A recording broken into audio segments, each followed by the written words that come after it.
Welcome. For those of you who don't know me, my name is Caitlin Byrne. I'm the director of the Griffith Asia Institute. It's my great pleasure to welcome you here this evening. First, of course, I would like to acknowledge the traditional owners, the Turrbal and Yugara people, the traditional custodians of the land upon which we meet tonight, and pay my respects to their elders, past and present, and extend that respect to all Aboriginal and Torres Strait Islander people. I'd also like to acknowledge a few others in the audience tonight. Firstly, Professor Ian O'Connor, Vice-Chancellor and President, Griffith University. Mr Simon Elliott, Deputy Director, Collections and Exhibitions here at the Queensland Art Gallery and Gallery of Modern Art. Mr Norm Wyndham, Councillor McDowell, and Assistant Commissioner Shane Shalepi from the Queensland Police. I'd also like to acknowledge a few of you who are dispersed in the audience tonight who have been working with Griffith Asia Institute over the last couple of days. We've been running a workshop funded by the Australia-ASEAN Council and DFAT, the Department of Foreign Affairs and Trade, with a very lively, hugely fascinating, wonderfully exuberant group of young online digital social entrepreneurs from right across the region. They're in the audience, they are fabulous people having a real impact on the region. So if you get the chance to meet one of them through your discussions this evening, please have a good conversation. We've really enjoyed having them with us over the last 2 days. I should also pay a tribute to our students, the music that was provided tonight by the Queensland Conservatorium and our sponsor this evening, Yering Station. And let me also pass on the apologies of Mr Chris Sains, the director here at QAGOMA.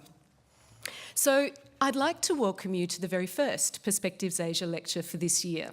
It might be the first for this year, but this is our 14th year of partnership between Griffith Asia Institute and the Australia Centre for Asia Pacific Art, Queensland Art Gallery and Gallery of Modern Art. And together we really do aim to engage a wider audience in the issues that are of significance for Australia and its place in our wider region. And while I've got you seated, and before I forget, let me also just make mention, we do have another event coming up in a month on the 11th of April, so pop it in your diaries now. It's one we'll be co-hosting with the Griffith Review, focusing on the experience of those citizens living in a contemporary Commonwealth. It's called Commonwealth Now, so just pop it in your diaries while we're here. But let me now get to what we're doing here tonight. And that is to listen to Michael Vatikiotis. Michael is the Asian Regional Director for the Centre for Humanitarian Dialogue. He's based in Singapore. And there's a reason that we've asked him to be here this evening. You probably know that this weekend we have the first ever special summit for ASEAN leaders with the Australian leadership. So this is a really significant event. It is actually the first time that we will have the leaders from the ASEAN, the 10, well actually we'll only have 9 of them here. There is one who won't be coming, but we will have the first ever special ASEAN Australia Leaders Summit. That is probably the biggest diplomatic event we've had at a leaders level in Australia since the G20 was here in 2014. It's a big deal. Australia has made a lot of its relationship with its own region, but particularly with ASEAN over recent years. There are a couple of reasons for that. One, of course, is geopolitical. And as we see the transformations taking place in our region right now, the rising prominence of China, the retreat of the US from its traditional leadership position, we're looking to our neighbours for a different kind of security dynamic. On the economic front, ASEAN represents a market of 640 million people, a market that is apparently around about $2.6 trillion worth. So all of these are really important dynamics for us to be thinking about for our region, for the role of Australia. But I'm really keen for us to get under the skin of all of that. And that's why we have Michael. And Michael has spent about 30 plus years living across Southeast Asia.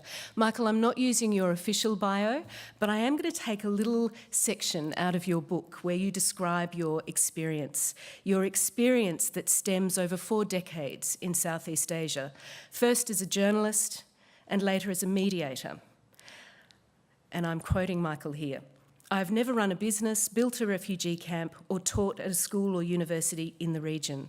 I plunged instead into the colourful labyrinth of politics and had a ringside seat, witnessing the changing fortunes of the powerful, as well as the often violent impact that this has had on the rest of the society across the region." So Michael is going to get under the skin of ASEAN for us, get right into Southeast Asia, talk a little bit about the interplay between power, privilege and conflict. Michael, I welcome you to the stage.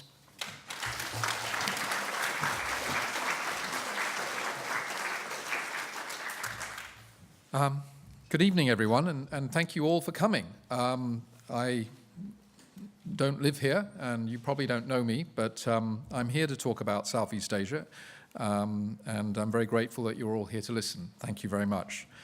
I would, of course, at the outset like to thank Caitlin and her team at Griffith University. I was there today at the Nathan campus doing a research seminar. It was most enjoyable, and a warm welcome from you all has been very much appreciated. And Vice Chancellor, thank you for being here tonight. Last year, I published a book, Blood and Silk. The subtitle is Power and Conflict in Modern Southeast Asia. I set out to write a personal account of my 3 decades, more than 3 decades, living and working in Southeast Asia, and how I understand the dynamics of power, relationships between rulers and the ruled, and the endemic relentless violence afflicting these societies. A stark paradox, given the remarkable growth that has characterized almost all of the 10 countries that make up the region.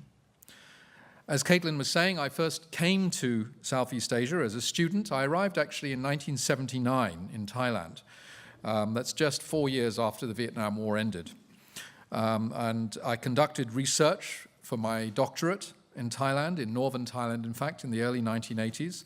And I came back to Southeast Asia in the mid-1980s as a foreign correspondent. I was working for the BBC, first to Indonesia, and then, after joining the Far Eastern Economic Review, on to Malaysia and Thailand, before eventually becoming editor of the magazine and moving to Hong Kong.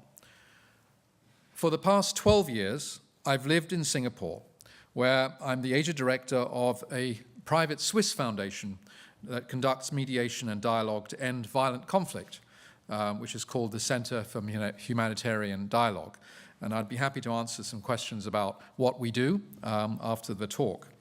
Southeast Asia is my home for the past 4 decades and is a land of perplexing contrasts. It's home to more than 630 million people, and that's half the population of India. And most of the 10 countries are growing at between 5 and 6% per year, which is an extraordinary rate of growth and often been sustained for more than 2 decades. More than half of the population of Southeast Asia is on the internet.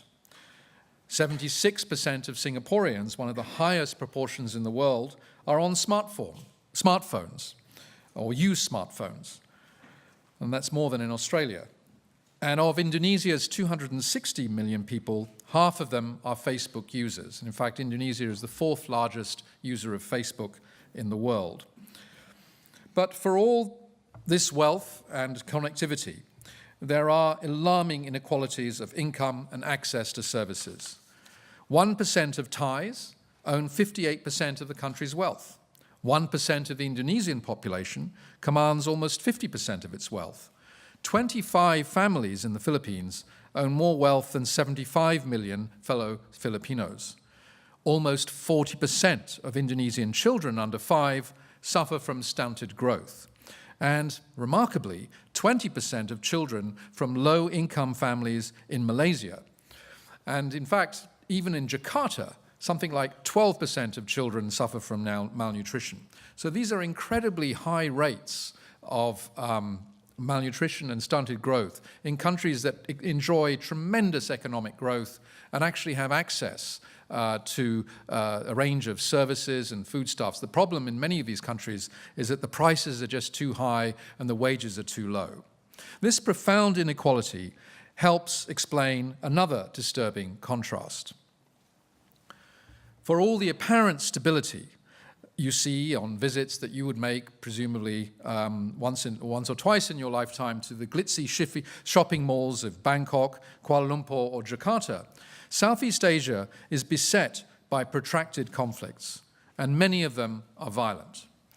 Across sizable areas of Myanmar, Thailand, Indonesia, and the Philippines, armed insurgencies have been waging low-intensity violent struggles for freedom or autonomy for as long as 70 years. Most of these conflicts evade headlines. They lurk on the margins that tourists never see or are barred from going to. They're like forgotten patches overgrown with weeds in an otherwise well-tended garden. But the costs in terms of human lives and livelihoods are high. The Asia Foundation calculates that subnational conflicts across Asia have cost an estimated 1.6 million lives since 1947. And between 1999 and 2008, more people died in subnational conflicts in Asia than in all other forms of conflict combined elsewhere in the world, including conflicts in places such as Afghanistan.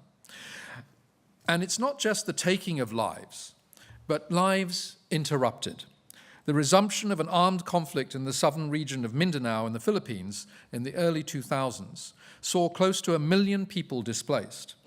The recent siege of a city called Marawi in the southern Philippines, during which heavily armed Islamic militants literally took this sizable city of 200,000 and held it for 5 months.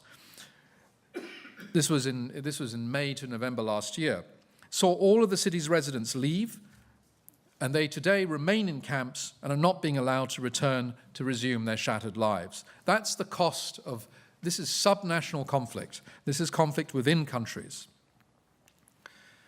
Southeast Asia, therefore, is a land of perpetual insurgency. I first encountered insurgents in Southeast Asia as a graduate student studying in northern Thailand. This was about 1980-81. Some of the Burmese ethnic groups had their so-called liaison offices in the city of Chiang Mai, where I was based. And after getting to know some of them, I arranged a surreptitious visit across the border into rebel-held Burma. Years later, I met the same man who was my guide in 1981, now a senior officer in one of the ethnic armed groups. He was a leading member of the team negotiating with Aung San Suu Kyi's NLD government in Myanmar. And as for the young boy in this picture, who was one of his troops back in 1981, who knows? But to understand armed conflict in Southeast Asia is to recognize that some of these groups have been fighting for generations. In fact, since independence was granted to Burma in the late 1940s. In the modern period, my work as a mediator has taken me to the heart of some of the contemporary armed insurgencies. And what strikes me is the ease with which these conflicts could easily have been resolved long ago, if only the governments had been ready to grant meaningful autonomy and address historical intergroup grievances. Today, many of these insurgent groups preside over ingrained feelings of hatred and victimhood. Once, I was talking to a group of Malays from southern Thailand, where the armed conflict against the Thai state dates back more than 60 years. In the past dozen years, it's cost almost 7,000 lives. We were discussing negotiation strategies with the government. Some of the women in the room piped up and said, "Why would we negotiate? What did our children die for?" Increasingly, these conflicts are appearing in mainstream society between Muslims and Buddhists, Shiites and Sunnis. One of the key messages in my book is a warning of a dangerous religious divide appearing in a region that is more or less evenly split between Muslims and Buddhists. The mainland part of Southeast Asia is predominantly Buddhist, and the island part of Southeast Asia, including the Malay Peninsula, is predominantly Muslim. I convened a group of Buddhist monks from across Southeast Asia about 3 years ago, after the first eruption of conflict in the western state of Rakhine State in Myanmar, which is famous now for the exodus of Rohingya into Bangladesh. I asked the Buddhist monks a simple question: why do you seem to have a problem with Muslims? They told me, we never used to have a problem with Muslims, but in recent years, the Muslim communities among us have covered themselves, withdrawn, they've put up high walls and retreated from our society. It's true that conservative orthodoxy and piety have become significant polarizing factors in contemporary Southeast Asia, as in a lot of societies around the world. But it's also true, and I think this is the biggest danger, that opportunistic politicians have exploited this divide to fish for votes, which has created a dangerous nexus between nationalism and religious faith in Buddhist communities in Myanmar, for instance. Social polarization and the neglect of marginal people has opened up spaces for Islamic extremists, as we saw when, as I described earlier, a band of well-armed Islamic militants occupied the city of Marawi. It took 5 months for the Philippine army to retake the city, and 1,000 lives were lost. Pictures taken of the aftermath reveal a landscape similar to what we see in Syrian cities like Aleppo. Following the forced exodus of almost 700,000 Rohingya Muslims from their homes in northern Rakhine State last August, Islamic radicals are now hard at work in the refugee camps of Bangladesh to sow hatred in the hearts of these poor people and stir them to violent action. As more and more is revealed about the level of atrocity and numbers of people killed as their villages were burned by angry Rakhine Buddhists and by the army, so the level of anger is likely to rise across Muslim communities in Southeast Asia, fueling further hatred. And let me stress here, the Rohingya have nowhere to go. Repatriation to Myanmar under acceptable conditions is a chimera. The most likely scenario is one that leaves a stateless population of almost 1 million souls drifting into the Bangladesh labor market, living on the edges of mainstream society, always poor and deeply deprived. Comparisons have been drawn with the Palestinians, a forgotten people. But what's worse in the case of Rohingya is that they claim no common language with their neighbors and are regarded as troublesome migrants. The burden of unaddressed conflict in Southeast Asia is driving up rising levels of intolerance. This is an important point because Southeast Asia's stability and prosperity is built on a largely successful historical management of incredible diversity. Southeast Asia is one of the most diverse regions in the world, both in terms of ethnicity and religious faith. Europe and the Middle East are home to the 3 great religions of Christianity, Islam, and Judaism. But Southeast Asia is home to Buddhists, Hindus, Muslims, Christians, and a rainbow array of those who worship spirits. Over the long period of 4 decades that I've worked in the region, I've always been impressed by the extent to which people of differing faiths and ethnic backgrounds have mixed and mingled. Mostly, there was no pressure to integrate or to identify with a single group or faith, and freedom of worship is written into most of the constitutions of the region. But as I write in the book, religious faith is a refuge from poverty and uncertainty, encouraged when there are funds available to offer a means of escape. Piety, therefore, becomes a vote-getter in societies where religious faith and identity has become both a boundary marker and a buffer against uncertainty. Much can be said about the same factors being at play in other parts of the world as well. I argue that much of this newfound piety in Muslim society has been fueled from outside sources, specifically the Wahhabi Salafist teachings imported and funded by Saudi Arabia and the Gulf. When I first arrived in Indonesia in the mid-1980s, I met Muslim students inspired by the Iranian Revolution. They wore jeans, had long hair, and their goal was freedom. This scared the clerics and scholars of mainstream Sunni Islam, who feared the spread of Iran's brand of Shiite Islam.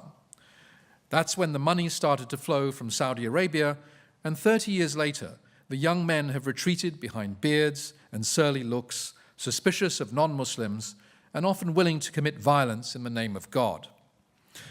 We should not underestimate the impact rising levels of social dislocation generated by 3 decades of unequal growth as a driver of intolerance. I've seen how modern Indonesians have taken refuge in their faith, for instance, to escape the challenges of modern existence. It's, again, pretty much a global phenomenon as well. And it's also true that in much of Singapore, where Christianity is one of the fastest growing religions, people have taken refuge in the charismatic churches, where as many as 5,000 people attend one shift of a congregation on a Sunday. But in Indonesia, when lines of faith are too boldly drawn, it's a recipe for intolerance. This intolerance breeds bigotry and hatred, which is manifested clearly in the politics of the region. The jailing of former governor of Jakarta, Ahok, on blasphemy charges after allegedly insulting the Holy Quran, which happened last year. He lost his bid for re-election, even though the governor of Jakarta was a very popularly elected governor. After the accusations of blasphemy, he was put on trial and jailed for 2 years. And now there have been calls from these conservative Muslims to ban non-Muslims from all high office across the country. Then there's been the framing of a new criminal code in Indonesia that's been hijacked by conservative Muslims bent on outlawing the LGBT community and premarital sex. A draft law revising the criminal code in Indonesia would make extramarital sex a crime, punishable with imprisonment, and outlaw gays and lesbians. And this is a product of the influence of conservative Muslims at the heart of Indonesian lawmaking. There's also been a move in Malaysia by the ruling coalition to introduce arcane Islamic punishments for certain criminal offences in a bid to woo the Islamic vote, which has raised concerns about official support for tolerance and a freedom of worship for non-Muslims. Many of these grievances are drivers of intolerance that might have been addressed if governments were more responsive to the concerns of their people, whether it's wages, demands for greater autonomy, and the space for freedom of worship. But while there was a lot of optimism in the 1990s for the advance of democracy in Southeast Asia, we see a distinct regression in political progress over the past decade. Democracy is on the retreat in Southeast Asia. Myanmar's democratic transition is in reverse. Thailand has endured military rule for 4 years, and Cambodia is threatening to cancel this year's elections. And in the Philippines, President Duterte may be orchestrating a way of staying in power beyond his mandated 6-year term. I was an observer in the Myanmar elections of 2015, and this was, I think, the high watermark of optimism about democratic transition in Southeast Asia. Speaking with voters on election day, I sensed a real desire for change, and that the power to bring about change lay in their hands as individual voters. I remember observing one of the ballot stations counting the vote. There was complete silence in the room for about 45 minutes as each vote was counted and showed to not just the official election observers, but all the people crowding in the room. It was quite a remarkable sight. It's the same sense of a desire for change that I also sense among young Cambodians, who hopefully will head to the polls later this year, except that Prime Minister Hun Sen has now deprived them of that choice. He has banned the main opposition party, which was heading for a big lead in the polls, and jailed its leader on treason charges.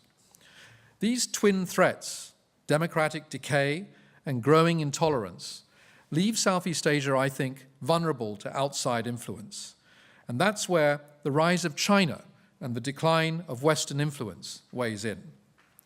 China's inexorable rise will have, I think, 3 significant impacts on Southeast Asia. You'll see support for strong authoritarian government. There'll be demands for compliance with all of China's strategic imperatives. And you'll see, importantly, I think, rising levels of Chinese migration to the region. So what am I trying to say in this book, which I hope you all buy, by the way?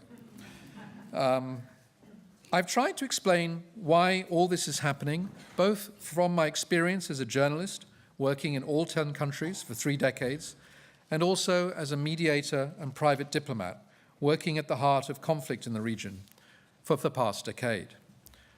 I've supped with political leaders and rebels who are battling to topple their governments, and in between are the enterprising, hard-working people of Southeast Asia who mostly endure unimaginable corruption and impunity perpetuated by selfish authoritarian rule with, I must say, admirable patience.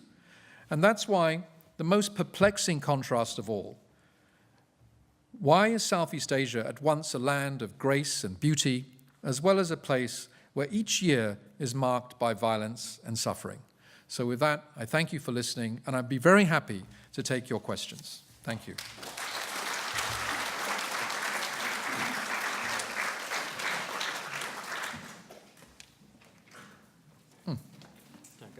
Don't go far, right. Thank you so much, Michael, and welcome everybody. My name's Simon Elliott. I'm the Deputy Director here at the Queensland Art Gallery. What a terrific speech. Michael has given us such a, I'd say almost a grueling insight into some things that we see a little bit on television and a lot we probably wonder about that really is happening. But I know you have some questions, and Michael's very kindly suggested to take a few. Have we got any questions there? We have, please, straight in front. Thank you for your talk. I have a question regarding ACAPA, the government of ACAPA. Is that a failure of the political system or a failure of the legal system? I think it's a failure of the legal system. Well, in a way, the trial was fair, and he's probably going to get out of jail early. But it's a failure of the legal system that has allowed the blasphemy law to become such an entrenched part and a tool that can be used politically. So yes, you could say it's a failure of political leadership, but at the same time, the current president is not responsible for the entrenchment of the blasphemy law. It's been building up in strength and now has become a very powerful tool that can be used on very flimsy evidence. So I guess I would say on balance it's the failure of the legal system, which is in a terrible state in Indonesia. Just take from Ian, just yes. in that front row. I actually have 2 questions. Just one, Ian. No, just one. I wanted to ask you a last question. So you've been there for 40 years. You pondered this question of a land of grace and beauty, or a region of grace and beauty, and at the same time was saying that it was increasingly troubled and increasingly problematic. How do you understand it? And I will buy the book. Well, okay, so the question from Ian was that, why, the question that I asked at the end there, why is Southeast Asia at once a land of grace and beauty as well as a place where each year is marked by violence and suffering? And at several points in the book, I point to what I consider to be the major reasons for this. And one that I haven't mentioned, I talked about it earlier today, and one of the reasons I don't often mention it is because I'm deeply distressed very often when I talk about it, but it's the incredible capacity for impunity. I mean, many of these grievances, as I said earlier, could easily have been resolved.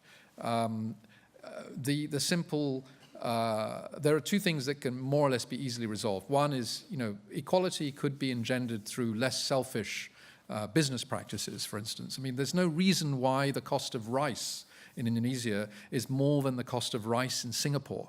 That's outrageous, given the incredible levels, differential levels of income. And that's mainly because people in the distribution of foodstuffs and the importation of foodstuffs, they rake off huge amounts of rent. Now, that's something that's easily resolved. But the impunity aspect is, this is a society, a group of societies that are driven very often by huge issues of face. And when it comes to someone who has done something wrong, particularly when that person is very powerful, it's very hard to punish them. And there is this great sense in which people give space to the shortcomings of others to safeguard and preserve dignity. This translates into chronic impunity for grievances that are just left to fester. And that, I think, in turn, makes people feel unhappy and often drives them to violence. And so I think that explains, those are two of the reasons that I often give, because they're ones that are not often mentioned. I mean, you can think of others, bad politics, bad government, but those are pretty universal. The two things in Southeast Asia that drive me crazy and help answer the question is the utter selfishness of people when it comes to rent-seeking activity, and very little institutional control over that or limitation of that, and these very high levels of impunity. So I hope that answers the question. Yes? Thank you very much for that talk, Michael. Jeffrey Ewing, Australian Institute of International Affairs. You adverted to the fact that China's influence in the area is certainly becoming more evident. And I think a lot of what you're saying in your thesis here is that religious extremism, which is a fact of life at the moment rather than something which is necessarily developing, is certainly endemic in the area. China has a lot of experience, I think, in perhaps putting down religious extremism, not in many cases in the most benevolent way perhaps, but may not China's influence in fact be a good one in the area if it can in fact repress some of this extremism? Yeah, it's actually a very interesting question. One of the things that I think was, if we talk about China's influence in Southeast Asia specifically, what China is grappling with is traditionally, it has had a kind of rather standoffish relationship with these countries. I mean, it sort of historically demanded tribute, and then there was this long period of dynastic decline, followed by the rise of the Communist Party, the Cultural Revolution, and very little contact with Southeast Asia until about the 1980s. And then there started to become this sort of linkage in terms of investment and business. But the more recent change has been China's determined efforts to, and there's no real other word for it, to intervene in those areas that it considers close to its interests. For instance, China intervened to demand the repatriation of 90-odd Uyghurs from Xinjiang from Thailand back to China. That's a form of intervention. Increasingly, China is looking at ways to intervene in internal problems of the countries of Southeast Asia, as it describes them as hot issues, in ways that they can somehow justify. It's still not interference, but it's in their interest, and it'll be done in a peaceful way. And so I think what I'm driving at here is essentially that, yes, you're right, China increasingly is looking at the problems in this region as things that it should have something to do with resolving. They haven't quite figured out a way to justify this, and nor do they necessarily have the means or the capacity to do so. Chinese embassies are not particularly well equipped to get involved in the same way. They don't have a multitude of agencies like USAID or AusAid or, that they don't have that capacity yet, but I'm sure they'll develop it. Yes.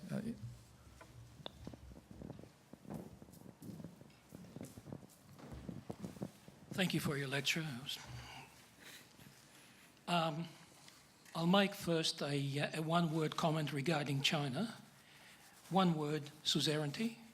Suzerainty, yeah. And but looking at the religious purity and what have you, is that likely to combat corruption like it did back in Cromwell's time, or am I too optimistic here? Yes, I mean, Malaysia is a very good example of that, because very often the same Islamic clerics who want to see a purity of spirit and chase down people who are illegally cohabiting or holding hands in public places, are the very same officials who are taking money from government coffers to build up their capacity to do so. So, many Malaysians would argue that, well, while these conservatives would like to enforce one form of piety, it doesn't necessarily lead to honesty and prudence. Yes? It's fine, I can project my voice. To what extent do you feel that we are sometimes confusing religious conflict with ethnic conflict in the region? And if you just give me a second to elaborate. For example, within Indonesia, we have this movement in Aceh, which is characterized often as a religious extremist one, but we don't recognize the ethnic diversity within Indonesia and see that oftentimes these are ethnically driven, similar to the Philippines or in Myanmar right now. Well, you're absolutely right. I mean, the southern Philippines is a case in point. There is not a Muslim majority in the southern Philippines. The Moros of the southern Philippines are, in fact, increasingly becoming a kind of minority because there's been a long history of immigration from the rest of the Philippines. But they self-identify as the people of the place, and they happen to be Muslims. So it is a conflation, if you like, of ethnic and religious identity, as it is, as you point out, in Aceh. What has tended to happen, though, the great fear, and this is what's now happening in the southern Philippines, is that what began essentially as an ethnic or ethno-nationalist desire for autonomy and freedom has been somewhat infected and affected by the rise of Islamic extremism. And one of the reasons for this, sadly, is that governments have acted too slowly on already agreed or negotiated agreements to provide that autonomy. And so if you're the leader of the main armed group for the Moro Islamic Liberation Front, it's in your best interest to keep your struggle as, if you like, secular as possible. But you're under a great deal of pressure from your followers. If the government's not following up on agreements, then they're going to go elsewhere, and they start to look for other sources of inspiration. And that's where IS has come in the southern Philippines and taken advantage of a disaffected minority. So, I mean, that's tended to be what's happened. In the case of Aceh, I think it's a sadder case. I mean, the government endowed a form of autonomy in Aceh, which was working out pretty well. But one of the things that the government had done, the central government had done before the autonomy deal in 2004, was they said, oh, you Acehnese, you consider yourselves different, so we'll let you use Sharia law. Now, there wasn't actually that much of a demand for Sharia law in Aceh. It was a pretty selfish move by the central government to sort of try and get away with not giving them autonomy in other areas. But as a result, you empower the clerics in Aceh, and now they're whipping even non-Muslims for minor offences. And so it's been a power grab by the clerics. It wasn't the intention of the Aceh freedom movement to become an Islamic state. So I think that the two, you can see how what starts as an ethno-nationalist struggle can end up in this sort of religious cul-de-sac, for completely different reasons. Yes? Yes, Michael. Just to change the subject a little, going from your statistics that you gave at the start, like Thailand, the 1% versus 58%, etc. Now, the move of China into these areas, will some of that shift perhaps settle some of the violence? Because I know fairly well the area of Thailand you're talking about. In fact, the last time I was there, near the Cambodian border, I missed out on seeing a bit of a border conflict, thankfully. But all along that area, Thailand, Cambodia, Laos, up into Myanmar with the Kachin, Karen and all of that, I see that a lot of Chinese are now coming into that area and starting businesses, and the bigger businesses, Casio watches, Isuzu trucks, all of that sort of thing. It's starting to give the little people a little bit of wealth. And I'm wondering if this will also help settle some of this conflict, because they're angry people I guess because of their feeling left out in this world. It's a very good observation. I think that it's true that in many of these formerly marginal areas, in that sort of mainland part of Southeast Asia, away from the metropolitan centres of, say, Bangkok, Rangoon, and so on, the Chinese are coming in and building infrastructure, mainly because they want to get to the sea, or they want to be able to sort of have a more efficient way of getting to the sea, but also bringing opportunities for trade. You know, in many parts of that upper Burma, Myanmar sort of region, which is previously very remote, most of the small consumer goods are coming from China, and it's generated a lot of trade and you know, for ordinary people. And it comes across down from China to Mandalay and then across to northeastern India, and it ends up in those northeastern Indian states, which are actually very far from their India centre. So you're absolutely right. The sort of petty goods trade has combined with the infrastructure that's now being developed, has given a lot of people a source of income. But in the metropolitan centres, what you see is that Chinese investment also, they want to bring their workers. And many of the condominiums, for instance, that are being built in modern Phnom Penh are being bought by mainland Chinese citizens.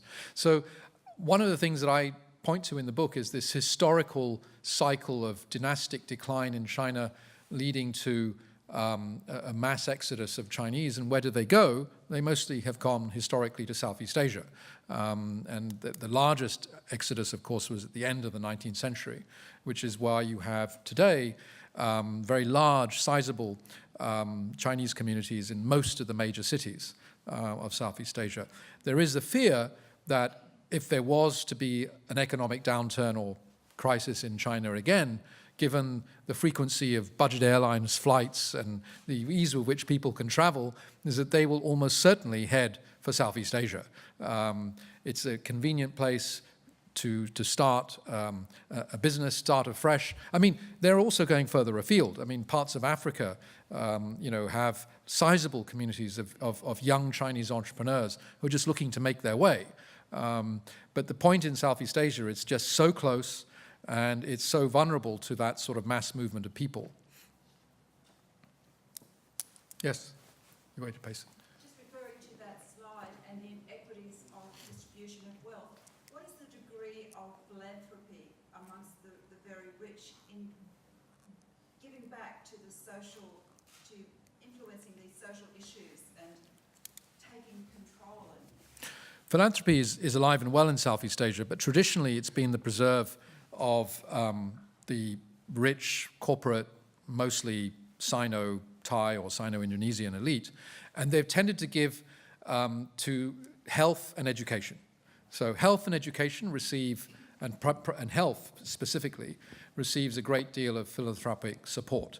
There is a new trend in Southeast Asia of people providing more in terms of humanitarian assistance. So when there are disasters, people mobilize local NGOs. I mean, there are successful local NGOs in Singapore and Malaysia and Indonesia that actually mobilize when there are disasters in the region or further afield to provide humanitarian aid and assistance. But philanthropy has tended to be limited to the corporate rich and rather sort of narrowly defined in terms of the sectors they give to. Believe me, because I've tried to get money out of them. It's still a sort of, there's a lot of money, but it's mostly for these, you know, these issues of health.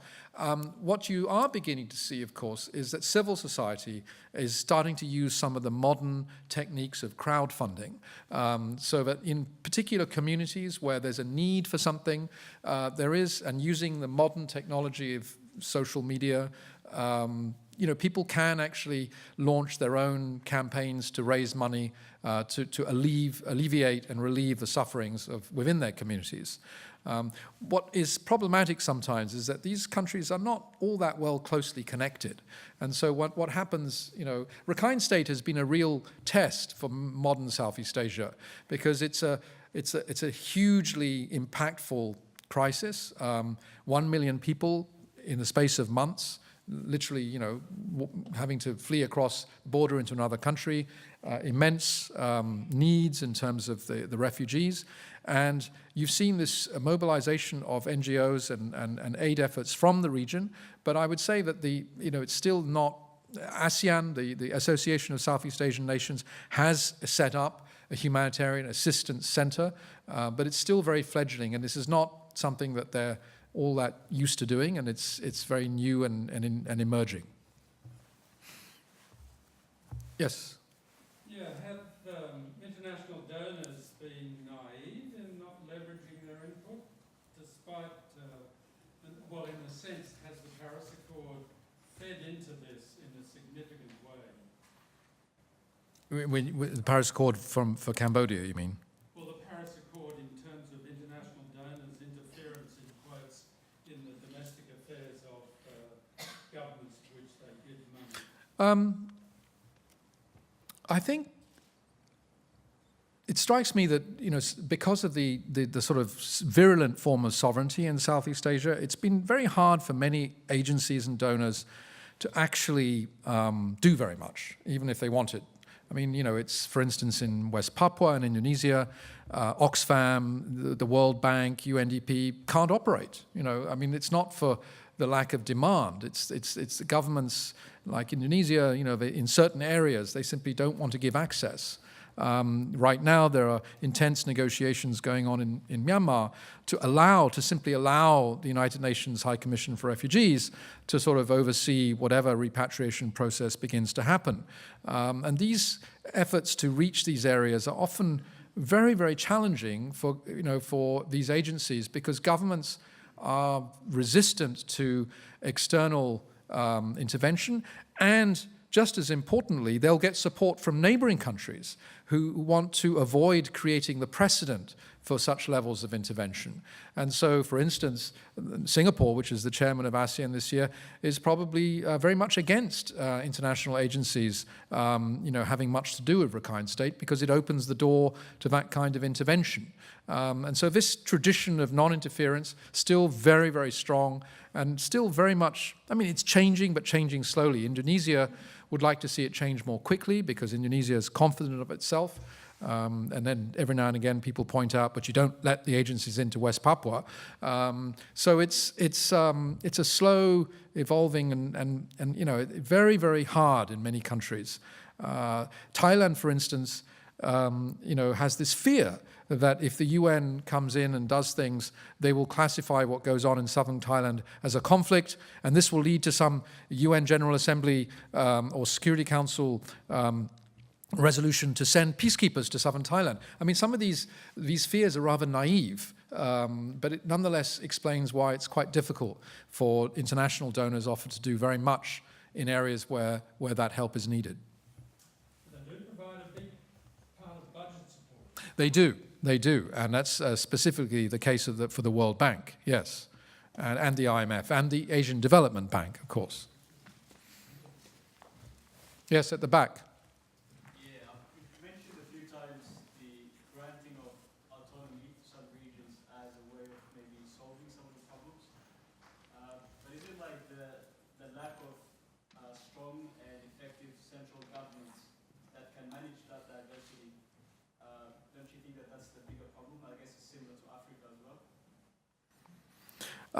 Yes and no.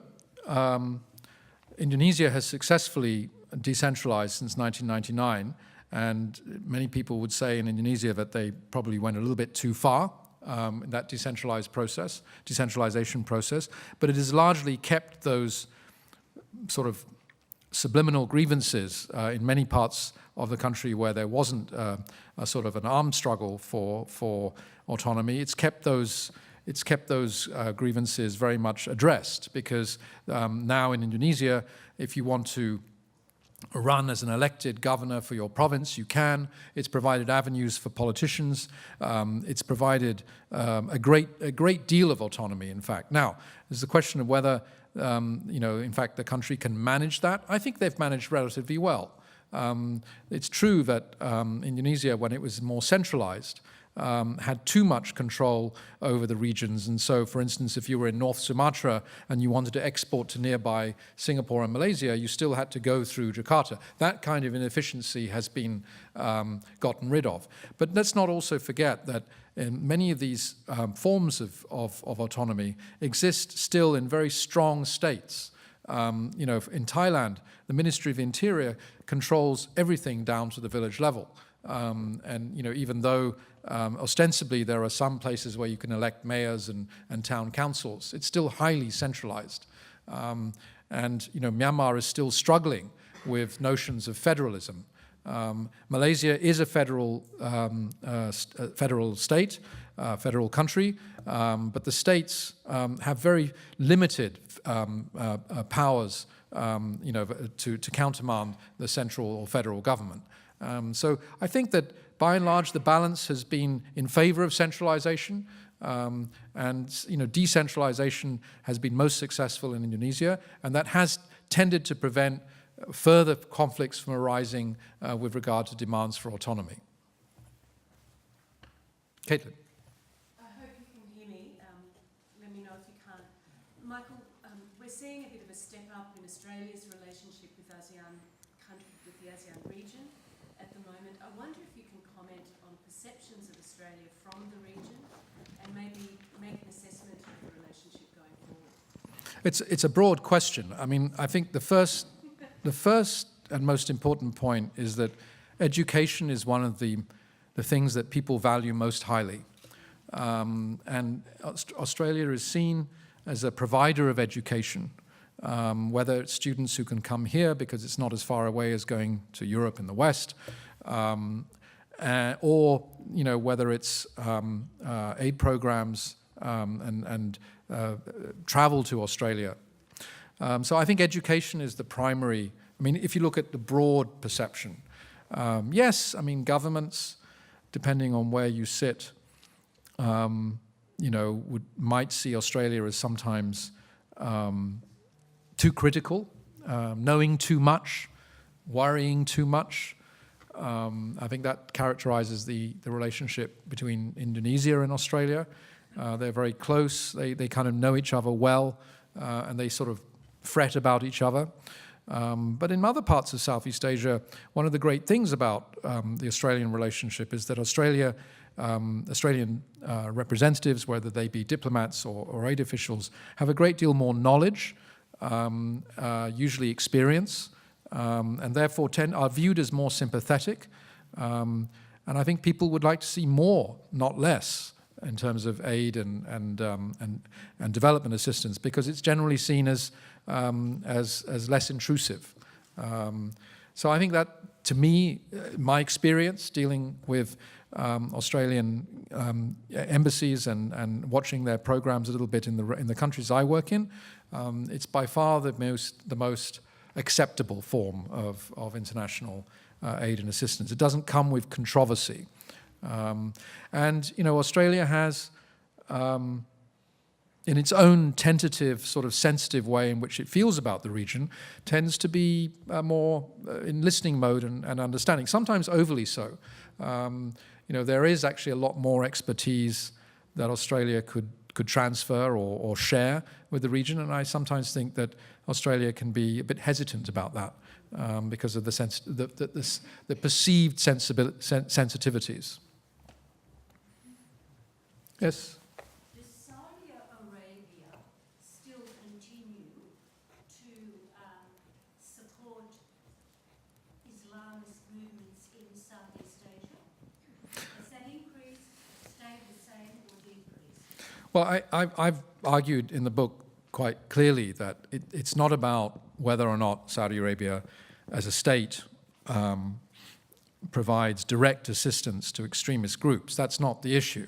The issue is that over the last 30 years, Saudi Arabia has successfully transformed Muslim societies by underwriting an extremely successful and penetrating conservative form of education that has turned many young Muslims from being sort of, I would say, more relaxed, less dogmatic, less pious, into people who are much more exclusionary about their religious beliefs. You know, that it's not good to talk to non-Muslims, it's not good to share food with non-Muslims. You know, this kind of trend, which I've seen develop specifically in Indonesia, but also to some extent in Malaysia, you know, wasn't there 20 years ago.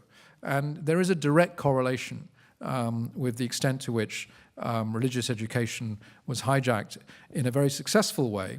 The government actually, in fact, its response to this was to actually become more conservative itself, to match and compete with these religious schools that were funded by Saudi Arabia. And so a mosque building program that was started by the Saudis in the 1980s was matched by the government. There was an attempt sort of 20 years ago under the Suharto regime to sort of send religious scholars to Canada, of all places, you know, fearing that people would be too captured by conservative forces. They thought, well, if we send our ulama to sort of study in liberal arts universities in Canada, you know, maybe they'll come back with a different perspective. Actually, they did, and they became leaders of the resistance, the student resistance in the 1990s for reform. But generally, the success of the Saudi Islamic education program has been, I think, the main driver of making Muslim society in Indonesia and Malaysia more conservative, which then in turn provides a conducive environment for a small number of people, not very many people, to become affected by Islamic extremism. The other factor in Indonesia is historical. In the 1960s, there was a very strong movement by an Islamic movement to assert and campaign for and fight for Indonesia becoming an Islamic state. They were defeated. Their leaders were rounded up and summarily sort of jailed or executed and treated very badly. And what's interesting is that the research has shown that the numbers of many of the people who became associated with the extremist movement in the 1990s and early 2000s, after 2001, were members of those families. In other words, they nursed a grievance, and that grievance had never been addressed, and they turned to extremism in their desperation. Okay, you haven't asked. No, you both have asked questions, I think. There's one at the back there. Can you comment on the calls to strip Aung San Suu Kyi of her Nobel Peace Prize? If one wants to be truly objective about this, I think a lot of us in the international community had unrealistic expectations about what this person could do. You know, she won the election, her party won the election in 2015. She was regarded as a human rights champion, a defender, someone who had struggled under great suffering and shown great resolve and determination. But that doesn't mean to say she's a great politician, that she's a capable leader, that she necessarily understands the complexity of the problems that she faces. We sometimes mistake stubbornness and, to some extent, I would say ignorance, for resolve and determination. And I think that we probably overestimated her capabilities and her capacities, and therefore we ourselves are somewhat to blame. Now, it's also fair to say that what's been revealed to the international community is someone who is, after all, quite a conservative person. She's the daughter of the founder of the nation, of the army. She has an inflated sense of her own destiny. She probably believes that, you know, this has been her right all along to be leader of the country. And therefore, again, we misinterpreted, 16 years under house arrest. You know, we think she's going to come out as sort of an unvarnished liberal. No, she's a conservative Buddhist Burman lady whose father was founder of the army. You know, and therefore, it's a bit similar to the mistakes we made about Megawati Sukarno-Putri in Indonesia, who was the daughter of Sukarno. We thought, oh, there she was leading the resistance to Suharto in the 1990s. She was an awful president. She was conservative. You know, she once said, all that Indonesia needs is a little bit more light in the system. That was the extent of her liberalism. So I think we sometimes it's our fault for projecting onto these people things that we wish them to be, but they're not necessarily are. Take a seat. Okay, thank you. Thank you very much.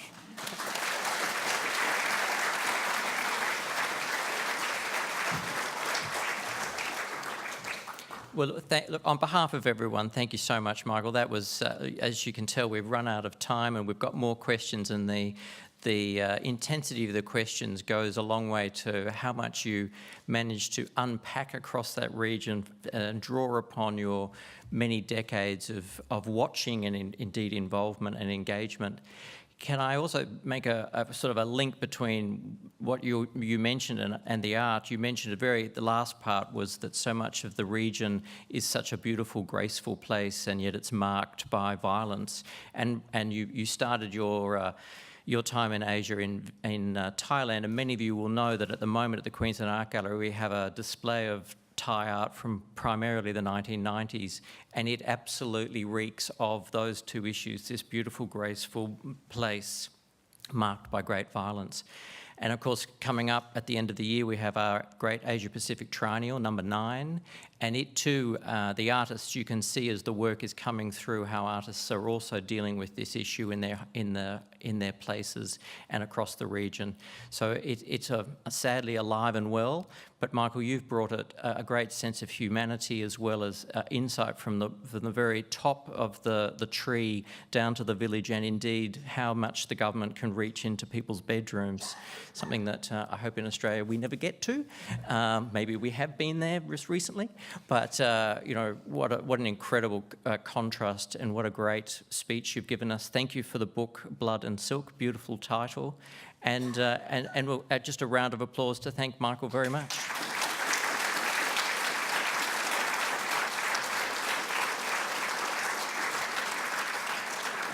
The great partnership that we have with Caitlin and the Griffith Asia Institute. Caitlin has just passed a special present across to Michael. We won't declare that at customs, and as a way of thanking you very much. And Ian O'Connor, the Vice Chancellor of Griffith University, we so much appreciate your support and the support of Griffith University in making these Prospective Asia lecture series, kick off for the year yet again. And thanks everyone for coming, and thank you for your patience and staying through. I hope you've enjoyed yourselves. Thank you.